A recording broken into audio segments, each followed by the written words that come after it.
Recording भेज दी। तो आज की हमारी इस ऑनलाइन क्लास में हम आपके साथ बातचीत करने जा रहे हैं इफ कंडीशन के इंटरव्यू क्वेश्चंस। तो इंटरव्यू क्वेश्चंस में हम यहाँ पे आते हैं और इसमें समझिए कि क्या क्वेश्चंस क्या है। इसमें जो क्वेश्चन है कि एक सबसे पहले समझिए इसका स्टोरी, समझिए स्टोरी क्या है। स्टोरी ये है कि एक बिल्डर है, वो फ्लैट बनाता है और बेचता है, फ्लैट बनाता है और बेचता है। तो क्या होता है, जब फ्लैट बनाना शुरू होता है, जब उसको अप्रूवल वगैरह मिल जाता है, बनाना शुरू करता है, तो वो फ्लैट की बुकिंग लेता है। और बुकिंग में कंडीशन ये है कि वो 5 फ्लोर क्योंकि उसको 5 फ्लोर तक का बुकिंग लेने की राइट दिया गया है। और जो भी बुकिंग अमाउंट होगा वो उसकी प्राइस, जो फ्लैट की प्राइस का 10% होगा। होता है क्या है, कभी कभी हम कुछ जो कस्टमर्स होते हैं वो बोलते हैं कि मुझे भी फंड्स पूरा नहीं है। जैसे मान लीजिए इस कस्टमर ने बोला कि भाई 2.5 लाख रुपए आपका बुकिंग अमाउंट होता है, तो मैं 2.5 लाख मेरे पास अभी तो नहीं है, मैं अभी आपको 1.5 लाख दे देता हूँ और कुछ दिनों में मैं आपको 1 लाख अरेंज करके दे दूंगा, मेरी बुकिंग कंफर्म कर दीजिए। बिल्डर बोलता है ठीक है, आप मैं आपकी बुकिंग कंफर्म कर लेता हूँ, आपका जो 1 लाख रुपया बकाया रह गया है उस 1 लाख रुपए को आप 20 महीने के अंदर में दे दीजिएगा। अगर 20 महीने 20 मंथ के अंदर में दे देते हैं तो आपको किसी भी तरह का इंटरेस्ट या पेनल्टी देने की जरूरत नहीं है। लेकिन जो कस्टमर 20 महीने तक पैसा नहीं देते हैं तो उनको 20 महीने के बाद जब भी वो पैसा जमा करने आएंगे तो उनको जितना महीना लेट होगा उतने महीने का इंटरेस्ट देना पड़ेगा। जैसे किसी बंदे ने मान लीजिए कि उसका 50,000 रुपया बकाया था और 50,000 रुपया वो 25वें महीने देने आया, तो 50,000 रुपए का 5 महीने का इंटरेस्ट लगेगा। तो कंडीशन ये है कि रेट ऑफ इंटरेस्ट 70% ईयरली है, फ्लोर 5 से नीचे होना चाहिए, बुकिंग अमाउंट 10% से कम होना चाहिए और डिफरेंस 20 महीना से ज्यादा होना चाहिए। स्टोरी समझ में आ गया आपको? जी सर। तो सबसे पहले क्या कैलकुलेट करेंगे? सबसे पहले सर एक बार वापस बताएंगे क्या? क्या बोल रहे हैं? एक बार वापस एक्सप्लेन करेंगे क्या सर?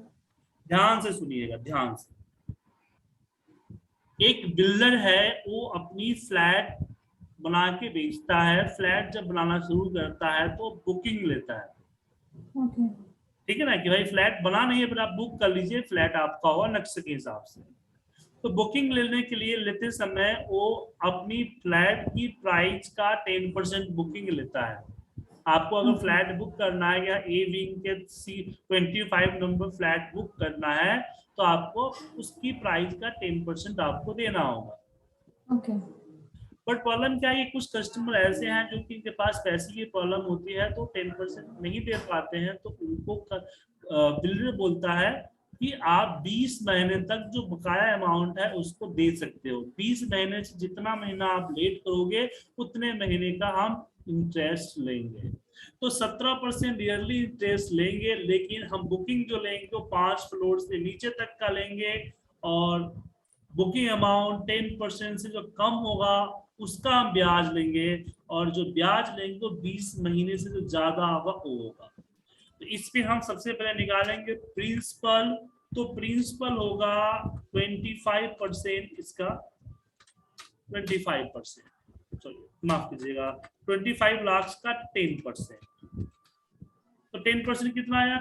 आपको 2.5 लाख आया, लेकिन 2.5 लाख में वो 1.5 लाख दे चुका है, तो इसमें से हम माइनस करेंगे 15,000, तो 1 लाख आया। अब बात आता है रेट। तो रेट हमारा 17% ईयरली है, तो 17% डिवाइड बाय 12 तो मंथली निकल गया हमारा, मंथली परसेंटेज निकल गया। अब बात करते हैं टाइम की। तो टाइम जो है हमारा, अब यहाँ पे देखिए दो टाइम को दो तरह से लगा सकते हैं। टुडे, टुडे क्या करता है, करेंट सिस्टम डेट देता है माइनस ए, तो ये आपको नंबर ऑफ डेज में जो है डिफरेंस निकाल के देगा 2732 दिन। अब इसको आप एवरेज 30 महीने से डिवाइड कर दीजिए, 30 दिन से, महीने के 30 दिन से इसको डिवाइड कर दीजिए। तो आपका महीना निकल गया 91 मंथ। समझे? ओके। 7 मल्टीप्लाई बाय नहीं 84 14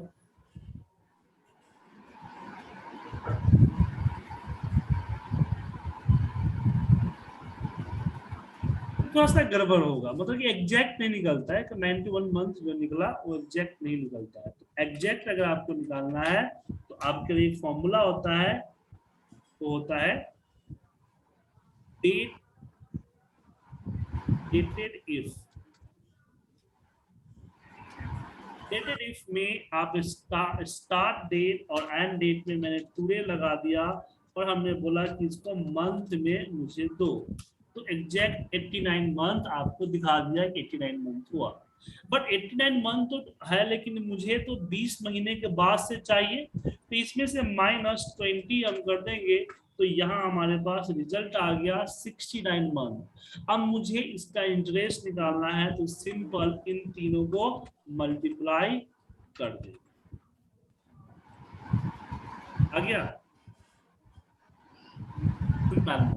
बट प्रॉब्लम क्या है कि अगर मान लीजिए यहाँ पे होता 2014 नहीं, मान लीजिए होता 2020,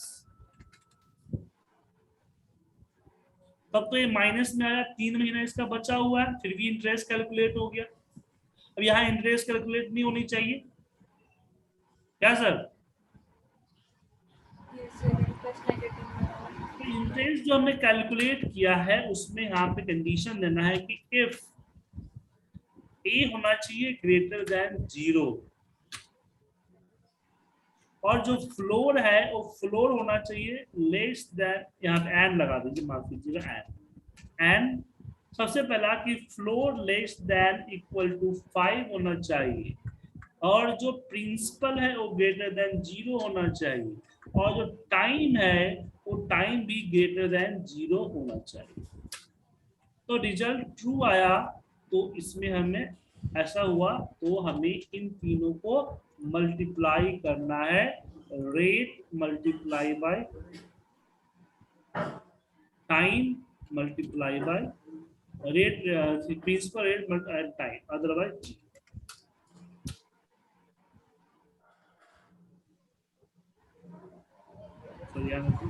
कॉमा लगा हुआ आया, इसको इधर आएगा। तो जैसे ही डेट अगर मान लीजिए मैं 2019 का करता हूं तो 2019 का देखिए 9 महीने का इंटरेस्ट 12,750 आ गया। और जैसे ही मैं बुकिंग अमाउंट मान लीजिए मैं 3.5 लाख दे देता हूं तो ये देखिए 0 हो गया। अगर मैं बुकिंग अमाउंट पूरा अमाउंट दे देता हूँ यहाँ पे 25,000, फिर भी यहाँ पे इंटरेस्ट 0 हो गया। Clear sir? Yes sir.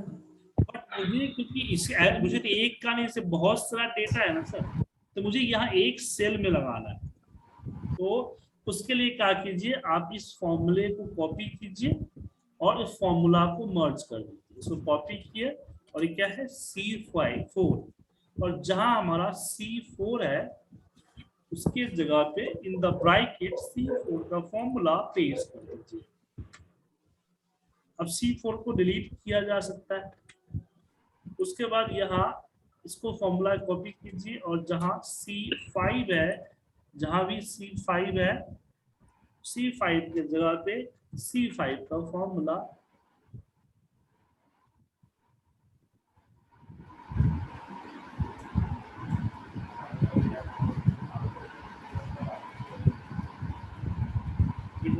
Check करने दीजिए ना। C4 दो जगह है ना, 2 जगह डालना पड़ेगा। इसकी फॉर्मूला कॉपी किया और C4 एक यहाँ भी है, तो इन द ब्रैकेट हमको यहाँ भी पेस्ट करना पड़ेगा। अब इस पर क्लिक करके देखिए C4 किसी से लिंक नहीं है तो C4 को डिलीट किया जा सकता है। अब बात करते हैं यहाँ पे C5 तो C5 को कॉपी कर लिया। अब देखिए C5 कहाँ कहाँ है, तो C5 सिर्फ एक जगह पे है, तो ब्रैकेट में C5 की जगह पे C5 का फॉर्मूला पेस्ट कर दिया। अब देखिए C5 किसी से लिंक है, नहीं है लिंक, तो C5 को डिलीट किया जा सकता है। अब यहाँ पे आता है C6। अब C6 को हमने सेलेक्ट करके कॉपी किया और यहाँ जहाँ C6 है वहां पे C6 की जगह पे C6 का फॉर्मूला मैं यहाँ दे देता हूँ और यहाँ पे C6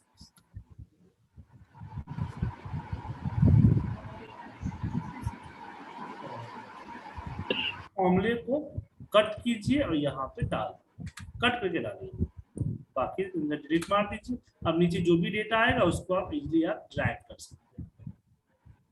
ये था हमारा इफ के इंटरव्यू क्वेश्चन का 11 नंबर क्वेश्चन, और मुझे आशा है कि आप लोग अच्छे से समझ गए होंगे। तो जितेंद्र जी, मैरू जी, सुरवीर जी कुछ पूछना चाहते हैं? नहीं सर, आ गया समझ में। अभी एक बार इसको दोबारा वर्कआउट करेंगे अपने डेटा पे। ठीक, ठीक। हाँ उसको एक बार देख लीजिएगा।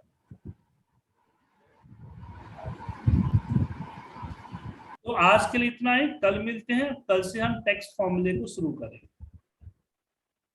आज की रिकॉर्डिंग थोड़ी देर में आपको भेज देता हूँ। ओके सर, मुझे प्रीवियस 2 क्लासेस की भी भेज दीजिए रिकॉर्डिंग। मैं कल दिन में निकाल के देता हूँ। हाँ ओके।